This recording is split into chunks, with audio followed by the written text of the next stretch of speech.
Welcome back. Today we get the very interesting topic of the aftermath of World War II, and of course the onslaught of the Cold War. Almost immediately, we start looking at enemies instead of allies, and allies going towards adversaries, particularly when we talk about the Soviet Union. And so it always brings up a whole host of questions as to how and why the Cold War progresses in the way that it does. Was it actually inevitable? And what are the unique conditions at the end of World War II that lead us to such a epic framing of the next 3 to 4 decades? Because everything else from the mid 40s, 50s, 60s, 70s, and even 80s is going to be framed through the lens of a bipolarity of us versus them in the Cold War. And almost immediately we go from allies to adversaries. And whether it's the US or whether it's the Soviet Union, you're both looking to extend your influence and increase your security. And we're looking at the power vacuums left by those traditional colonial powers, whether it was Germany, Britain, France, Italy, Japan, China, these previously gigantic forces within the world and within the colonial world are now gone, throwing up their hands, either defeated in war, or if you look at Britain and France, no longer able to afford the rigors of colonial dominion, and their economies, their political base, no longer able to sustain it. Right? And of course, China is the other one, along with Britain and France, collapsing and no longer able to sustain empire as they had traditionally known. Framing all of this, as I said, was the bipolarity, the us versus them, the opposition of the Soviet communist Marxist-Leninist idea and the American system. They're both offering opposing views and competitive views as to how to reshape the world and how to rebuild the world after the devastation of World War I and World War II. And along the way, you have to look at the colonies that are now coming into their own from Britain, from France, from Japan, from China, whether it's India, Burma, Ceylon, the Philippines, Indonesia, Palestine, Jordan, Syria.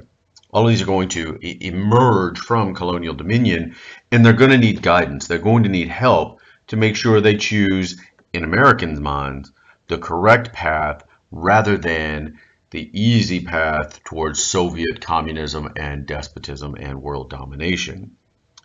And so World War II and the ensuing Cold War is going to force a complete and radical shift in American ideology in terms of how we interact with the world. The isolationism of the 19th century is gone, and we're having to go out and search for monsters to destroy and destroy them before they end up on our shores, because America is going to be convinced that the Soviet world is out there seeking to destroy capitalism and everything that it stands for.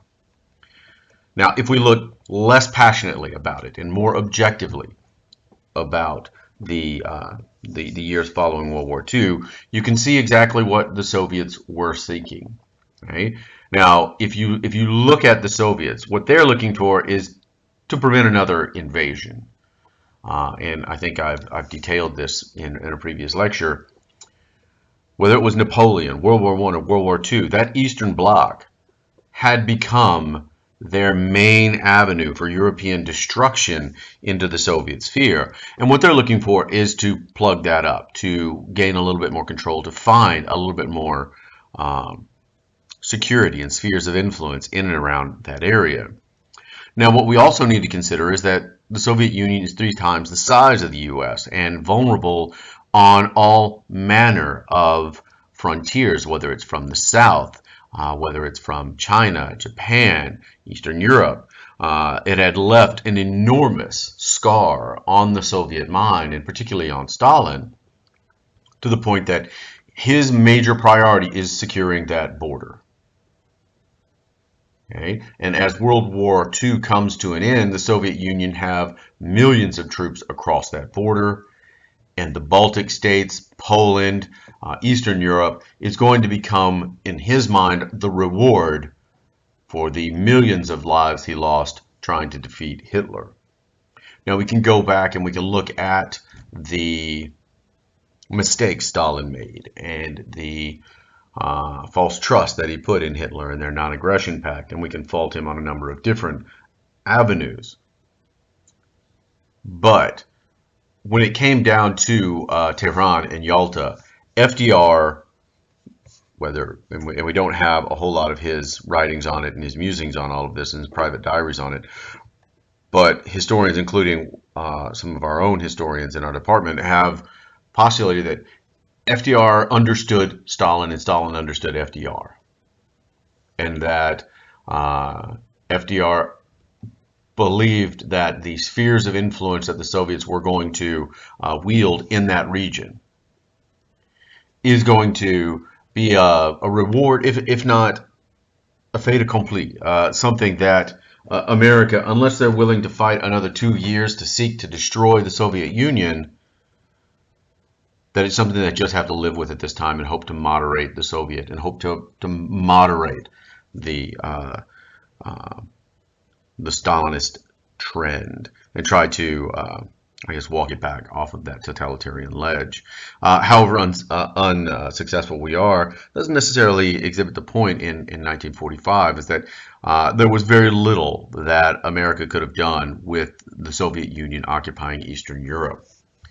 But meanwhile, the mutual suspicion that America and the Soviets have is certainly going to lead towards economic independence rather than interdependence.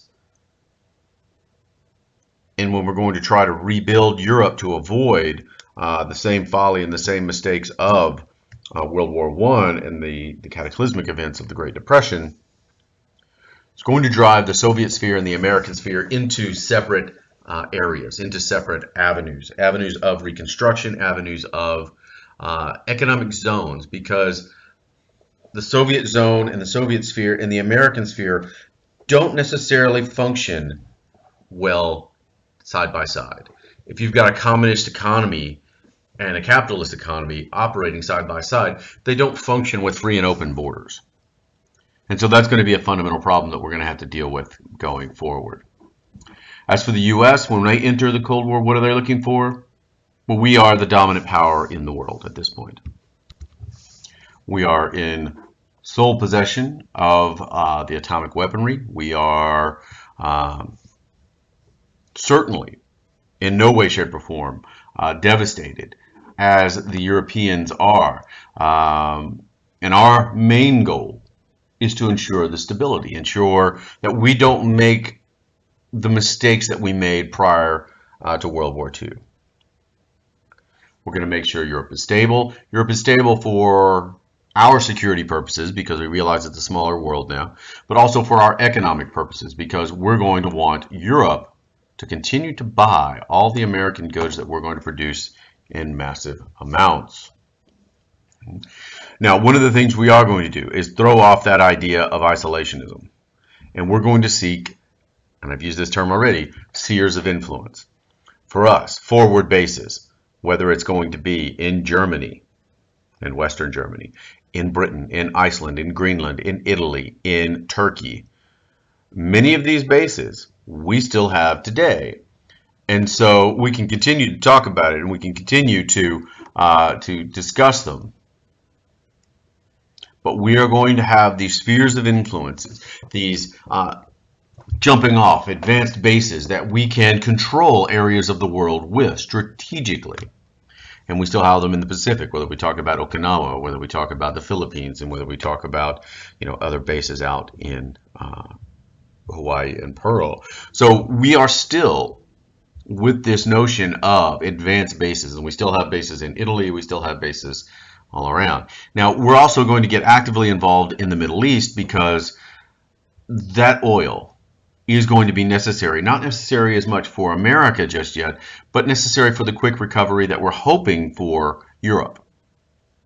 And so we set up the International Monetary Fund, and we become a core member of that and the World Bank. And we're going to try to use economic power, free trade, capitalism, to rebuild the world to prevent the Great Depression from coming back, because that's one of our great fears, is that The moment wartime regulations are off, we're going to go back to strikes, we're going to go back to unemployment, we're going to go back to all the ravages of the Great Depression. So we are keenly aware of everything that is ongoing. And so that is certainly going to color the way we deal with our post-war world. And the other thing that shapes, well, the majority of how we do it is the fact that these two men are complete, and I've said it before, polar opposites. Okay? And again, that's slightly misleading. I shouldn't say polar opposites. That they are a lot alike, really. That they see the us versus them mentality. They share that type of bipolar worldview. They are just at the opposite poles of that polarity. Right? One of them being capitalist world, the other being the communist world. So there, we cleared up that sort of analogy. For Stalin, he believes everything West is bad. He's hostile to all things, and they always describe Stalin and the difference between he and Lenin, and the discussion goes that there was a river of blood between Lenin and Stalin, of course, winning the power struggle in the aftermath of the death of Vladimir Lenin. Well, Lenin dies, Stalin seizes control, and pretty much all other Bolsheviks start to, well, disappear, march down to the basement and never to emerge, or off to the gulags. So his periodic purges are going to be systematic and ruthless, and he is going to combine a certain amount of xenophobia and paranoia and hatred of the West, and combine that us versus them mentality that Truman will share, without maybe the deceptive nature or the ruthless nature. But he certainly looks across to the Soviet Union and he sees the enemy. He does not have the diplomatic skill to manage, to work with, to deal with Stalin. And therefore, relations deteriorate between Stalin and Truman. Truman very famously throwing things at Molotov, one of the representatives of the Soviet Union, at one point. And the mentality was that you needed to treat the Soviet like a dog, that you needed to yell, you needed to talk tough, you needed to show them you were the pack leader. But of course, other people will point out that eventually, if you mistreat a dog long enough, what happens? The dog will eventually bite. Well, that was the flaw that Lenin, or sorry, that was the flaw in Truman's mentality moving forward. But we always come to sort of a grad school analogy of a question for a final exam. You know, when does the Cold War start? Who's to blame? If you were to look in the 1950s, well, it starts immediately, or if not, towards the end of World War II, so 1944. And of course, everything is the Soviets' fault. But over the course of the years, we've gotten a much more sophisticated understanding that, you know, perhaps it is both America and the Soviet Union's fault, and that both are to blame for the situation that we find ourselves in, and that had either state been able to look differently at the events of either 1917 and the Bolshevik Revolution, or 1947 when we start looking at the domino theory and containment, or even 1949 when we start to see the detonation of the Soviet atomic weapon. You know, the Cold War is going to have grades. And was it inevitable? No, not necessarily. We could have always had a cold peace. We could have always had some sort of idea that things could or might have been different. But at least we know it's all going to start moving forward now. Now, in the immediate aftermath of World War II, we're looking at Soviet blocs being set up, okay, across Eastern Europe. We talk about East Germany, Bulgaria, Romania, Poland, Hungary, Czechoslovakia. These are all going to be set up under pro-Soviet governments. Yugoslavia is the lone sort of outlier in all that, the lone holdout under Josip Broz, better known as Tito. He was communist, but not Stalinist. Okay? So he was not avowed towards the Comintern. He was a communist, but independent, if you will. America doesn't recognize this subtlety. America does not recognize the subtlety of being communist but not Soviet aligned or Soviet puppet. Any ism is a bad ism, and that's just it. And so they look at communism as dominating the Eastern Bloc and a threat. Meanwhile, the Soviet Union looks at the United States, and what's their whole goal with the Marshall Plan and with everything we're going to come up with post-war is to make a strong and healthy Germany, Soviet's traditional enemy. Now, economically, America had learned the lessons of the interwar years, and that you can't leave a country broke, busted, and destitute lest they turn towards fascism or totalitarianism. So America wants a strong, a healthy Germany to play its part in the European world. Meanwhile, the Soviets certainly don't want to see that. And they charge America with being hypocrites, saying that the US is intervening in Eastern Europe and they're demanding the Soviets stay out of Latin America and they're calling for free elections all across the Soviet sphere, yet you're supporting dictators in Latin America, with FDR very famously talking about a Latin American dictator who had a deplorable record on human rights and his people, claiming that, quote, he may be a son of a bitch, but at least he's our son of a bitch, end quote. They have a lot to point out, and they have a lot of good examples to point out to America's behavior and worrying behavior. The U.S. is actively seeking forward bases in the Soviet sphere and within striking distance of the Soviet Union, and yet calling on the Soviet Union to stay out of Latin America and Asia. Excuse me. The U.S. turns down the Soviets for post-war loans. They loan billions to Britain. They don't loan them to the Soviet sphere and the Soviet bloc. They're going to tie all of these loans to free and open elections, which of course the communist system does not allow. Also, another area of conflict is going to be the rebuilding of the German zones, whether it's areas of Germany east or west, or even areas of Berlin that were divided up. And of course, on the Soviet sphere, they're all looking towards Iran, and Britain and America bring the Shah of Iran to power, mainly to thwart Soviet designs in northern Iran, in and around Tehran, where so much oil is present, and the Soviets had their eyes on that. Meanwhile, as you're fostering, as you're looking at, and as you are sort of supporting different groups, you're looking across at the other party with suspicion and mistrust. And as our maps look around, Bulgaria, Romania, Hungary, Czechoslovakia, and East Germany and Poland are all under Soviet-controlled governments. And if you peel back even wider, this is why the Soviets were so interested in Tehran and Iran. They wanted this Caspian Sea, Black Sea area, and they want to continue to develop these regions and tap into the oil. They're also going to have an eye towards some of the mountainous regions of Turkey, and so we'll see some of these stories play out.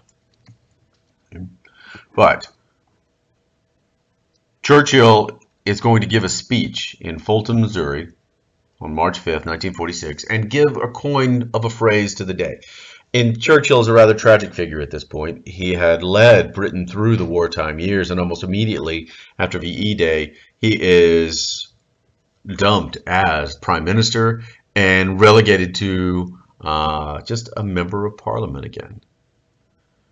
But Churchill is going to, at the behest of Harry Truman, give a speech at Fulton, Missouri, almost the most famous speech he ever gave, and that's saying something. With his "We will fight them on the beaches, we will fight them on the shores" sort of idea. But this one gives coin to the Iron Curtain. And he's talking about this and giving a major foreign policy sort of idea speech here at Fulton, talking about an Iron Curtain has descended across the continent. And he's going to talk about it from Stettin in the east to Berlin in the west. An Iron Curtain has descended across the continent. And that's what he's going to believe is this ring of Eastern European Soviet puppet states is that Iron Curtain. Okay? And behind all of this, communist-controlled territory. So this gives us that Iron Curtain. And, if you're a football fan, the 1970s, they talked about the Steelers, the Iron Curtain defense. That really coins the phrase for the next 30 years, that behind that line, people were lost in communist affairs. And George F. Kennan is also going to give us, through his long telegram, an insight into the Soviet mind. And he was the charge d'affaires there at the embassy, and he'd lived in Moscow for a number of years.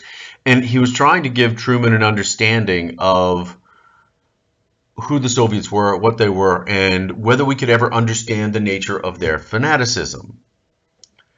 And he simply says it's impossible, given its nature, that Americans will never understand it. It's indoctrinated from an early youth. They're trained and taught to hate all things, Western, all things American. And it's simply something that we can't overcome or understand. And so meanwhile, while we're giving these Iron Curtain speeches and we're talking about a lack of understanding and the need, as Truman is going to elicit, to contain them. Critics are really going to look at Truman and say, look, the tougher you talk, the tougher they'll get. We start putting weapons, they're going to put weapons. We start putting bombers, they're going to put bombers. We put nuclear weapons, they're going to put nuclear weapons. You talk about this tough talk, and where does it ever get you? The Secretary of Commerce, Henry Wallace, is going to warn Truman, not to substitute atomic and economic coercion for diplomacy. Don't go the route of just tough talk. Now, at the time, Truman is going to fire him from the cabinet, blast him as a real commie and a dangerous man. And if you were liberal at this point, or you didn't necessarily see the Soviets as the end-all be-all boogeymen of the age, then you were a commie, a communist in hiding. You weren't necessarily a card-carrying member of the Communist Party, but you might have been a pinko commie. Not fully red, but maybe red-leaning, a shade of red, lighter, maybe pink. And so you'll hear that phrase, a pinko commie, going around. And that's one of the more dangerous things that you can say about somebody. Oh, you're soft on communism. Everybody wanted to appear tough. Everybody needed to appear tough as the Cold War rhetoric heats up. Meanwhile, Truman is going to elucidate his theory for dealing with the Soviets, and is going to center around a theory of containment and this idea of a gateway, this idea of dominoes falling. And for him, if you look at it, this was the real danger point here. The Soviets were pressing here in northern Iran and pressing here in Turkey, and there were insurgents, socialist insurgents in Greece. And so we needed to really watch Turkey and Greece. These were the points where things could go wrong. They needed money. They needed money to support themselves against instability. Truman is going to send American ships of war into the western or eastern Mediterranean to sort of check Soviet aggression. And he's going to ask Congress for $400 million in assistance to help Greeks forestall any sort of socialist uprising. Now, they weren't communists, but were they taking communist money? Yeah. Were they taking communist weapons? Yeah. Doesn't make them communists. But in the mindset here of the 1940s, post-World War II, Truman's got to figure out a way. How do I get money as a Democrat out of a Republican House? Well, I use alarmist. I scare them. I talk about the domino theory. If Greece falls, then what about Turkey? If Turkey falls, where else does it go? If Greece falls, does it go to Italy? Italy, it goes to the French. Well, the French have always been suspect. If France falls, then what's the hope for Europe? We've got to make sure very early on that we rebuild, that we forestall, that we don't let communism replace totalitarian and, well, basically fascist governments. Truman is going to elucidate his doctrine, and we'll have, the Eisenhower, we'll have Nixon we'll have all kinds of doctrines coming out here about foreign policy. But Truman believed that it must be the policy of the U.S. to support free peoples, self-determination of nations, and all of that, who are resisting subjugation by armed minorities or outside pressures. That kind of covers everything. And hence why I put that 1947 idea as to when did the Cold War start, because less than 2 years there, we're looking at, military pieces being moved. We're looking at them moving into the Eastern Mediterranean. We're looking at economic dollars going into Greece. We're looking at the possibility of the Soviets pressing and moving in some of these areas. Was it inevitable? No. But if you put Stalin and Truman in a room, they're almost certainly going to fight. They're almost certainly going to be at each other's odds. Now, it could have been a cold peace, but not necessarily so. I don't know if it was inevitable, but it was highly, highly likely. Now, George Kennan is going to join our idea, join our sort of narrative again, because he's going to spell out what containment policy is going to be. Okay? And he's going to give it in the form of a longer statement. And it was in a letter that was written anonymously, but everybody knew it was George Kennan, talking about what the Americans must do. And this was containment. If we've got a dangerous sort of contagion going, what do we need to do? We need to contain it. We need to stop its spread. So today with COVID, what are we dealing with? Staying home, avoiding gatherings, masks. We're trying to contain the spread, and we're doing a poor job of it as things stand right now. But the Soviet Union and communism, well, that's another type of contagion in the mind of Americans in the 1940s. We need to contain it. And this firm policy of containment to confront the Russians with unalterable counterforce, not force, but unalterable counterforce at every point where they show signs of encroaching upon the interests of a peaceful and stable world. Kennan is Mr. X, and very foolishly thought that if you continue to check Soviet aggression, eventually they would mellow and chill. He also did not understand the level of Soviet fanaticism and what their reaction to that checking was going to be. Critics will certainly look at that and say, yeah, that's a terrible policy. Failing to distinguish between what we're willing to fight about and what we're not. Is Vietnam world, Vietnam's position in the world, is it vital? If Vietnam falls to the communists, what's next? If Korea falls to the communists, what's next? Is all of it vital? Well, if you talk about the staunchest of cold warriors, all of it was vital. We couldn't give an inch. We can't give anything, lest that next domino falls. And so domino theory, containment, these are the cores of what we'll talk about for the next 40 years in the Cold War. Some people simply just don't believe the Soviets are bent on world domination. They're not necessarily the majority. They are a rather small minority, and hence they're going to have trouble being taken seriously. Meanwhile, America is going to move with its plan to rebuild the world, or at least the European world, and it's going to be through what's called the Marshall Plan.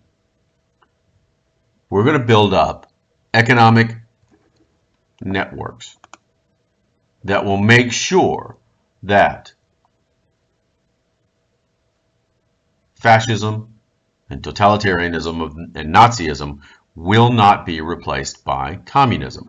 And you see, you got Uncle Sam down here, got his little Tommy gun full of dollars, fighting off the Cossacks and fighting off, all of these socialist or communist-minded folks and driving them out of Europe. Pledging in June 1947, $13 billion for the economic recovery of Europe, and stating that the Marshall Plan is not directed against a country, is not directed against a doctrine. Its purpose is to permit the emergence of political and social conditions in which free institutions can exist. In other words, it's tied to free and open elections. If you don't have free and open elections, you don't get Marshall Plan money. And therefore, the Soviet Union regarded it as imperialism. They don't want Marshall Plan dollars filtering into the Eastern Bloc and drawing you away from the communist state that they're trying to build and luring you towards capitalism. So the communists are going to have to tighten their borders and tighten security. Now, does the Marshall Plan prevent the Great Depression? Yeah.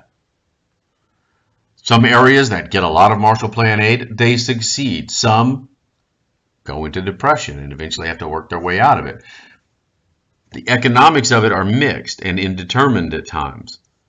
But politically, it was one of those issues that really drove home the us versus them and pressed the Cold War forward, hence why that 1947 idea is up there. And here you have a good map of who receives Marshall Plan aid, and you can see your response. Anyone who is communist or communist linked or communist supported, Albania and Yugoslavia, no, you get none of it. And so you're trying to build that defensive border to contain communism as it exists at this point. Now, pursuant to the goal of containing the Soviet Union, we're going to create a new Department of Defense to oversee our containment of the Soviet Union. Okay? And we're going to give the president more tools to accomplish this goal. Okay? The National Security Act of 1947 is going to create the DoD, which is also going to encompass the creation of the CIA and the National Security Administration, so that whether it's covert, overt, foreign, or domestic, the president has enormous powers to conduct foreign policy either openly or covertly. And so we're going to fold it all under his commander-in-chief powers. And this is when we still trust a president. This is when we still believe a president has the ability to do all of this. The response by Stalin is predictable. He creates the Common Form. The goal of the Common Form is to coordinate communist activity around the world. He tightens his grip on Eastern Europe, whether they want it or not, forbidding anyone from taking any Marshall Plan aid in Eastern Europe, and the spiral continues to roll further and further and further down into suspicion, animosity, angst, and mistrust. Now, a lot of this comes to a head in late 47 and into 48 as our rebuilding of both Berlin and Germany hits a snag. Okay? The Berlin blockade marks a real high water mark in terms of tensions escalating to its highest point in the 1940s. Berlin had been divided between the Soviet, the French, the British, and the American spheres. And they're all rebuilding it. They're all denazifying it as best they can see fit. And the Western zones are merged in prep for a national government created and in prep for the re-release of a publicly traded currency and currency reform. If you're going to have a capitalist nation out there, you need a solid currency out there. And so on June 20th, you start sending out the German mark back into circulation. 4 days after, the entirety of the Soviet sphere locks down, blockades itself, to ban that currency from coming into the Soviet zone. You can't let capitalist currency and capitalist ideas infiltrate into a communist society if you're the Soviet Union. And so Berlin is cut off hundreds of miles inside the Soviet zone of occupation.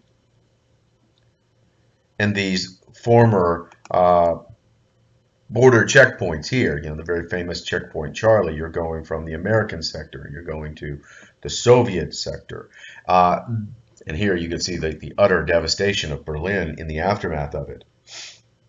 And you can still go see these points. You can still go see some of these areas in Berlin even today commemorated in a distinct shift in architecture from Western and Eastern Berlin.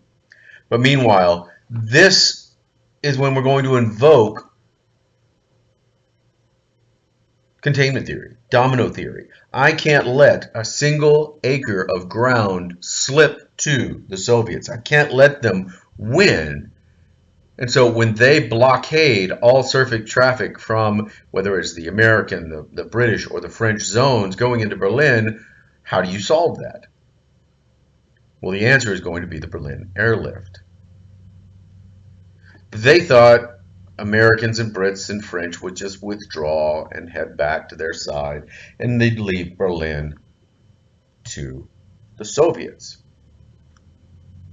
Now, they all knew that direct military action was too deadly and too risky. Nobody wants World War III at this point. 3 years on from the end of World War II. Nobody wants that. And so, what we're going to begin as Americans is Operation Vittles. 11 months, we're going to fly, airlift in hundreds and thousands of pounds of supplies. In total, 500,000 flights, 500,000 tons of food, 1,000,000 tons of coal. All of that is going to be airlifted over the next 11 months. Planes lining up to take off, planes lining up to get loaded, planes returning empty, lining up to get loaded and fly again. Now, the main issue was, would the Soviets actually shoot down these planes? That's what wasn't known. This was a huge risk, the first few flights that sent out there, and it resulted in severely increased tensions.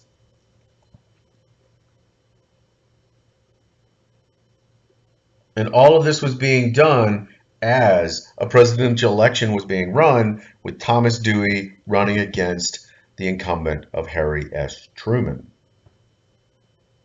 Results in one of the more famous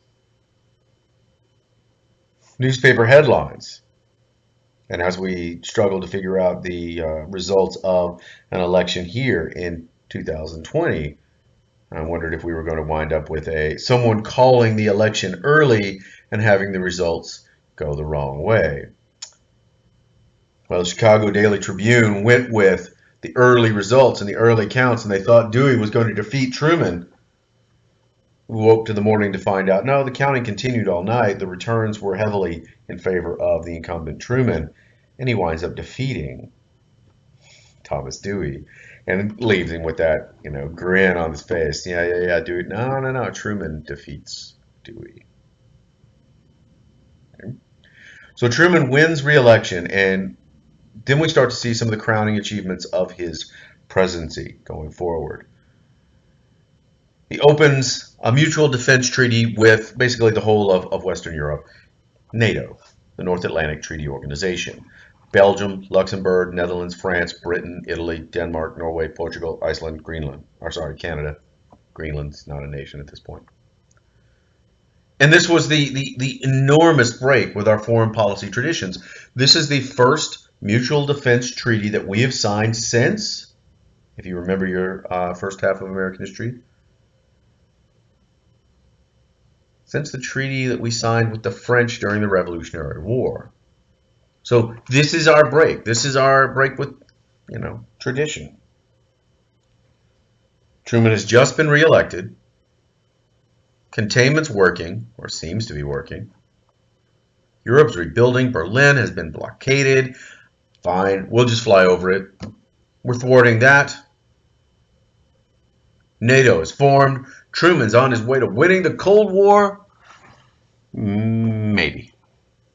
Because September of 1949 will destroy our sense of comfort and sort of security.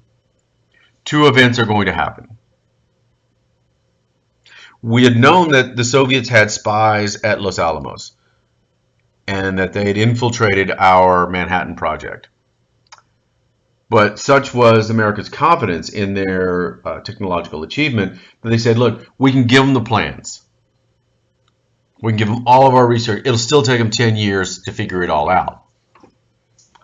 Turns out it only took the Soviets 5 years, because in September of 1949, the Soviets detonate their first atomic bomb. That's a huge shock. The second shock is that China falls to the communists. Chairman Mao has declared the People's Republic of China. National Security Council Memo number 68 predicts a polarizing, powerful world shrinking, and that we needed more money, we needed more arms, we needed more propaganda, because we are no longer in sole possession of atomic weaponry. We are no longer fighting just the Soviets, because 1 billion Chinese have now fallen to the communists. Mao and Stalin dislike each other intensely. But we don't know that. We don't understand that. We don't look at the combustible relationship between Stalin and Mao. And so we could have exploited that. We could have used that. Mao was going to reach out on a number of occasions, hoping for a certain amount of recognition. But unfortunately, America, we're not listening. The Cold War is just getting heated up, a lot more expensive, and we're going to start to see involvements, interventions, hot zones in this Cold War as we move towards the 1950s.